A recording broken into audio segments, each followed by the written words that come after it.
Good morning, classmates. My name is Jacob Friedenstab, and this is the introduction to my adaptive management plan titled Liberty Canyon, Reconnecting Ecosystems.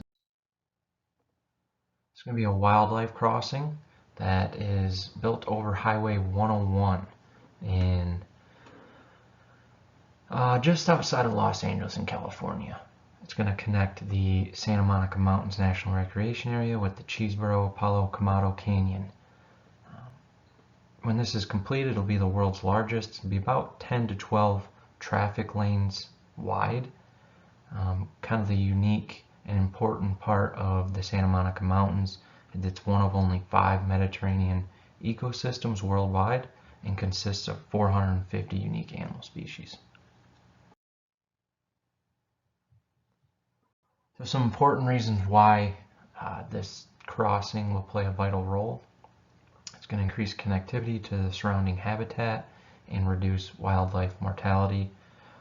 Urbanization has played a large role and has had a huge impact on habitat loss. So urban populations in the US since 2000 have increased 19%. This is located in LA County. So if we look at LA County specifically, since 1980, there's been a 31% increase. Wildlife and motor vehicle collisions. So Highway 101 is 10 lanes wide, and it sees about 300,000 vehicles a day, so pretty busy highway, and these animals don't stand much of a chance when they're trying to cross. And between 2016 and 2020, 302 mountain lions were reported as killed trying to cross. Now obviously these are only reports, so that number is likely much higher. And then low genetic diversity.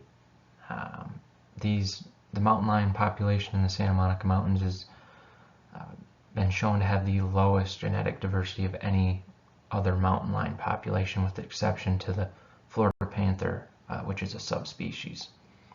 And in 2020, there was a study conducted that actually shown there was inbreeding beginning in the mountain lion population. Just a map view of the location, about 30 miles west of Los Angeles. This is an aerial view of what it's likely going to look like. The highlighted area is the habitat improvement and restoration that's going to take place along with the overpass structure. Some of the history. So the first U.S. wildlife crossing was created in Beaver, Utah, 1975, and in 1978 the Santa Monica Mountains National Recreation Area was officially designated. 1990, a bunch of conservancies and the National Park Service actually started acquiring the land around where this is located because it was mostly private.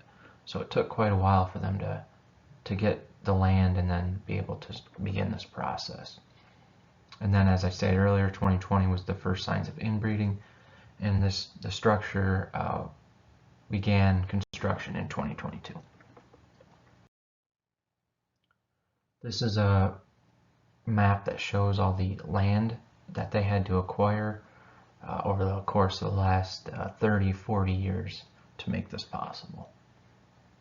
Quite a substantial amount there. So some common soils in the Santa Monica Mountains.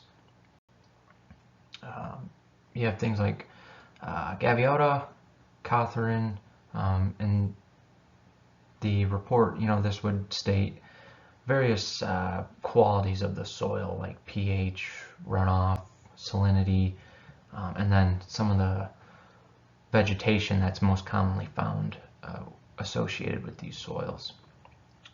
And this is going to play obviously a vital role when filling in the space to make it as suitable as possible for the habitat. Some vegetation that's commonly found. You're going to have riparian woodlands, chaparral, which is that's going to be like your drought-resistant shrubs It's kind of the picture there on the left.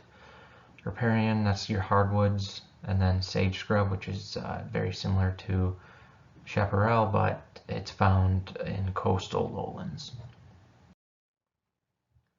Wildlife, you got bobcats, mountain lions, foxes, coyotes, mule deer. These are just some of the bigger mammals that travel more. Obviously, the structure will likely be used by many more. And some concerns. So there's very few studies that have been conducted that show these crossings improve genetic diversity. Obviously, you're going to want to prevent the public from being near on this. It's going to scare away the wildlife and potentially make them not want to cross. And then this could be a potential transfer route for invasive species and diseases. That concludes the introduction there. Thank you for listening.